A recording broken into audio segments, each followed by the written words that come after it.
Hey guys, Aaron Bart here, and we are back with Dordt Devotions, but now this time on the other side of Easter. We celebrate this day when God takes the worst thing that has ever happened and turns it into the best thing that's ever happened. God flexed his redemption muscle and showed us that even the grave itself couldn't stop or conquer or hinder God's plans. God is the ultimate recycler. And so often he takes the most difficult things in our own lives and weaves them into what becomes the very tissue of our character that gets built afterwards. And so what we want to talk about in the coming weeks, and this is with John DeGroat and Sam Ashmore and myself, we're each going to take turns in these messages, is we want to go back and look at Old Testament characters. And what we want to show you is how in so many of these stories, God used an incredible test in their life to affect their testimony. So we're going to call this series From Test to Testimony and just talk about how the hard things we go through are never wasted by God. In fact, he actually uses them to refine our spiritual muscle, to change and refine our character, and in many ways to draw us more to him and grow our trust. So I'll start off with one today, one of my favorites from Abraham. And it's just always shocking to me every time I get back in the story again that Abraham enters the biblical story at 75 years old. And God's great challenge to him as he needs him to become something different from what he is. You know, most people would have been cashing in their chips and thinking the story's done by 75, but God begins the biblical story of Abraham at 75 years old. And when he does, the change that he's wants to bring about is so dramatic that he can't just take the out of Abram, so he takes Abram out of And sometimes God takes us out of a place of comfortability. Abraham is called to go to a place at 75 years old, to a people he didn't know, to a language he didn't speak, to a part of the world he'd never been to.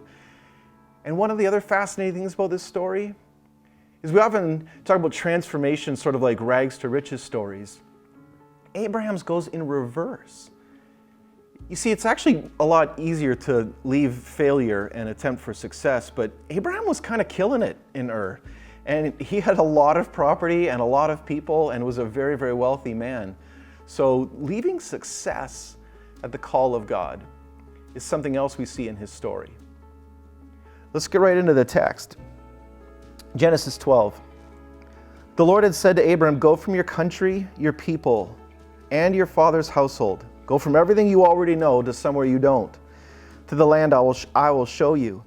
And I will make you into a great nation, and I will bless you. I will make your name great, and you will be a blessing.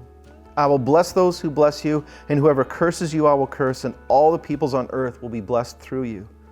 So Abram went as the Lord had told him, and Lot went with him. Abram was 75 years old when he set out from Haran. He took his wife Sarah, his nephew Lot, all the possessions they had accumulated, and the people that they had acquired in Haran, and they set out for the land of Canaan, and they arrived there. Now, if you've ever taken a Core 100 class or read through Vivid, you know my fascination with this part of the story is that when God calls Abraham, he calls him into this story of enacted grace. And by grace, what I mean is that God does the doing. He calls Abraham into somewhere he's never been before, like he's calling you right now into a moment of life you've never been before. And he says, "I'll take you to a place that I will show you, and I will make you into a great nation, and I will bless you. I will make your name great. I will bless those who bless you. Even when people are against you, whoever curses you, I will curse. And all the peoples on earth will be blessed through you." God takes all the actionable items required of Abram and then puts them on himself. This is the language of grace. God often calls us to new places or to incredible challenges, but he doesn't promise to just meet us on the other side. He does the work in the middle of the transformation and the change. The actionable word in the middle of this for Abraham is just go. Maybe right now it's enough to put one foot in front of the other. Just go. God's like, I got this. I got the outcome. I know where we're going. I'm just asking you for one thing. Just one. Follow me. Just go. And Abraham does, and then he becomes the paragon of faith and the story and the highlight reels of the great characters of faith for the rest of the biblical narrative. And always being referred to as the God of Abraham, Isaac, and Jacob. Why? Because no matter what stage of life he was at, no matter what success he had already experienced, God said, go, and Abraham went. Have a good time going this week.